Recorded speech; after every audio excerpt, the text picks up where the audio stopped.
दोस्तों, आज दो बड़ी खबरें हैं। पहली खबर कहती है कि केंद्र सरकार के मंत्रियों ने जीएसटी रेट कट को आज मंजूरी दे दी है। मार्केट में मिलने वाली लगभग 90% चीजें सस्ती हो जाएंगी। जबकि दूसरी खबर कहती है कि ट्रम्प टैरिफ के बाद भारत ने एक भारी भरकम आर्थिक यूनियन में अपने पैर अड़ा दिए हैं। नमस्ते, मेरा नाम है श्रुति और आप देख रहे हैं ललन टॉप का डेली फाइनेंशियल बुलेटिन खर्चा पानी। Brought to you by Subharti University.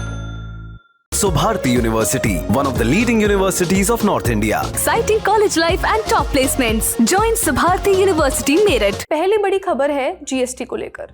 केंद्र सरकार के ग्रुप ऑफ मिनिस्टर्स ने फैसला किया है कि अब जीएसटी स्लैब को 4 से घटाकर बस 2 कर दिया जाएगा, 5% और 18%। यानी जो पहले 12% और 28% टैक्स की स्लैब में थे, वो या तो 5% में आ जाएंगे या 18% में। इसका क्या मतलब है? आसान भाषा में समझिए। आज जो आपकी रोज़मर्रा की चीज़ें हैं, जैसे कपड़े, जूते, इलेक्ट्रॉनिक्स के छोटे छोटे सामान, खाने पीने के बहुत से सामान और यहाँ तक कि बिजली का बिल होता है, उसका भी एक हिस्सा या तो 12% या 28% टैक्स पर जो हुआ करता था, अब सस्ता हो जाएगा।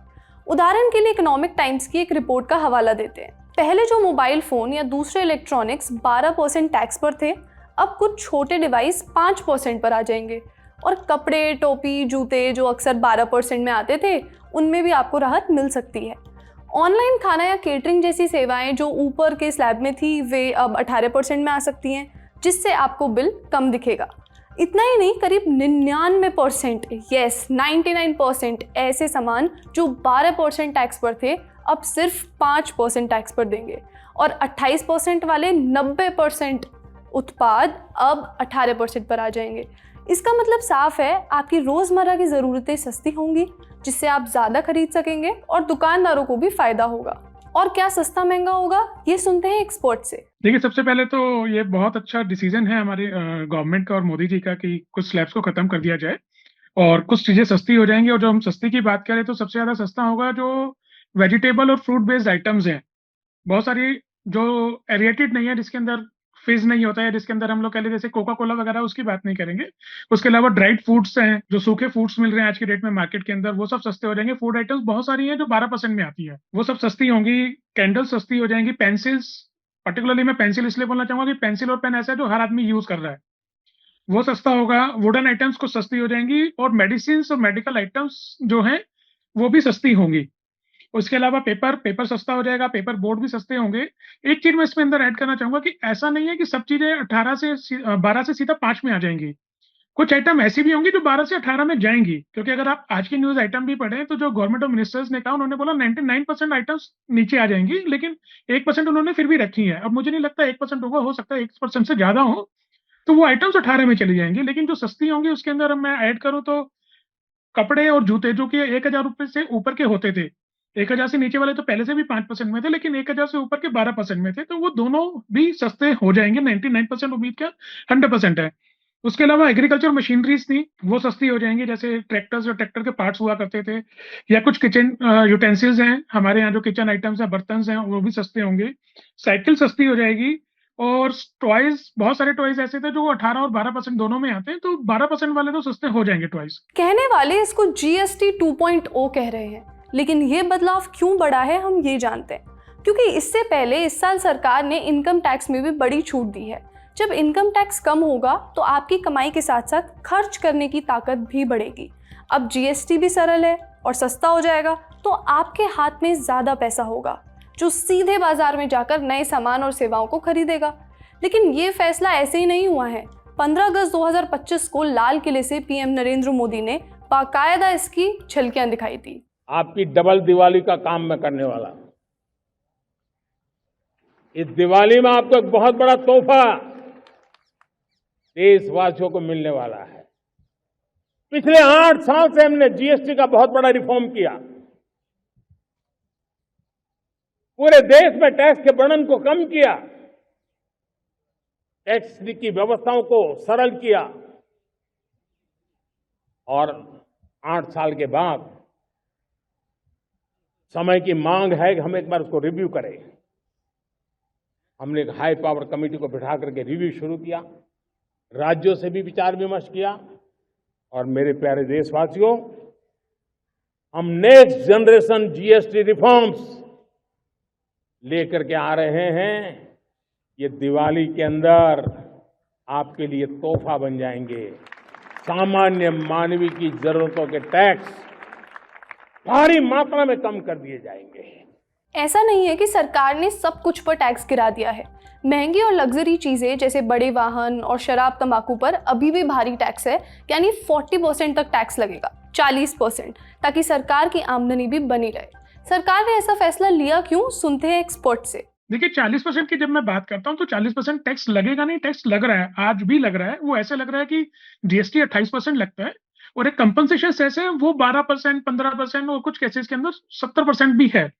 तो आज भी वो टैक्सेस लग रहे हैं, वो टैक्सेस एज इट इज रहेंगे। जैसे मैं आपको बताऊं, कुछ आइटम्स हैं जैसे टोबैको आइटम्स हैं, सिगरेट्स हैं, सिगार्स हैं, इन सब के ऊपर आज भी 40% या उससे ज्यादा का टैक्स लग रहा है।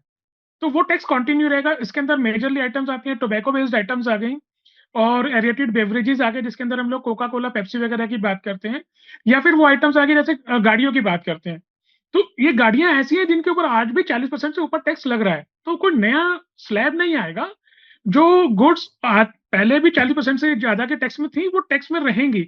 हो सकता है कि कुछ एक आइटम्स बाहर निकाल ली जाए, लेकिन उसके चांसेस थोड़े कम ही लग रहे हैं, क्योंकि जब वो इतना बेनिफिट देने जा रहे हैं हमारे को, तो इसके अंदर वो बेनिफिट नहीं आएगा। तो 40% पुराना टैक्स है और वो आगे चलेगा। रिवेन्यू बढ़ाना है, रिवेन्यू बढ़ाए बगैर तो बात नहीं होगी ना। और ये डिसीजन भी अपनी गवर्नमेंट हमारी तभी ले पाई जब 1 लाख करोड़ का हमारा टारगेट हुआ करता था, जब जुलाई 2017 में जीएसटी आया था। आज हमारा कलेक्शन देखेंगे तो 2 लाख करोड़ का है। तो उसके बेसिस पे गवर्नमेंट ने लिया कि जब हमारा जीएसटी का कलेक्शन बढ़ा तो वो बेनिफिट आगे दिया जाए कंज्यूमर को अल्टीमेट। अब जीएसटी काउंसिल की अगली बैठक सितंबर में है, जहां इस प्लान को अंतिम मंजूरी मिलने की उम्मीद है। और आज जो हुई है वो ग्रुप ऑफ मिनिस्टर्स वाली मीटिंग हुई है, वो जीएसटी काउंसिल में शामिल कुछ राज्यों के मंत्रियों की बैठक। मतलब एक तरह की मिनी जीएसटी काउंसिल बोल सकते हैं। यानी जल्दी ही आपको बाजार में सस्ते दामों का असर दिखने लगेगा। इस खबर में इतना ही। अब चलते हैं अगली खबर पर। इस खबर में पहले केंद्रीय किरदार यानी द मेन कैरेक्टर को जानते हैं, क्योंकि ये कैरेक्टर अगर सध गया तो हमारे देश के सामने एक बड़ा आर्थिक बाजार खुल जाएगा। कहानी दिसंबर 1991 से शुरू होती है। सोवियत संघ के टूटने के बाद अलग अलग देश प्रकाश में आए। आर्थिक सहयोग के लिए एक यूनियन बनाने की कवायद शुरू हुई। रशिया, आर्मेनिया, बेलारूस, कजाकिस्तान और किर्गिस्तान, ये 5 देश साथ आए और 1 जनवरी 2015 को ये EAEU प्रकाश में आया। ये ग्रुप आर्थिक रूप से कितना मजबूत है उसका एक मार्कर है। $6.5 ट्रिलियन, ये है इन 5 देशों की कंबाइंड जीडीपी। भारत की जीडीपी से लगभग 1.5 गुना ज्यादा। और इन 5 देशों में भी सबसे मजबूत हालत में है रशिया।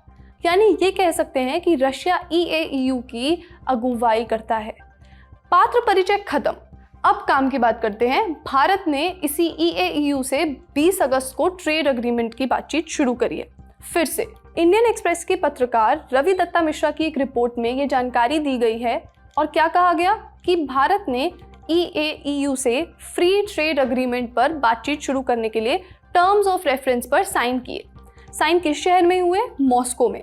भारत के कॉमर्स डिपार्टमेंट से अजय भादु और यूरेशियन इकोनॉमिक कमीशन यानी EEC से मिखाइल चेरेकॉव मौजूद थे।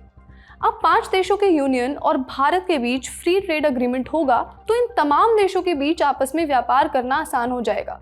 ये देश जब आपस में सामान खरीदते बेचते हैं तो टैक्स वगैरह घट जाते हैं या खत्म हो जाते हैं। भारत ने EAEU के साथ बातचीत क्यों शुरू की है? इसका पहला जवाब है कि अमेरिका ने भारत के सामानों पर भारी टैरिफ लगाया। भारत से जो सामान एक्सपोर्ट होकर अमेरिका जाता था वो वाला पूरा मार्केट हिल गया।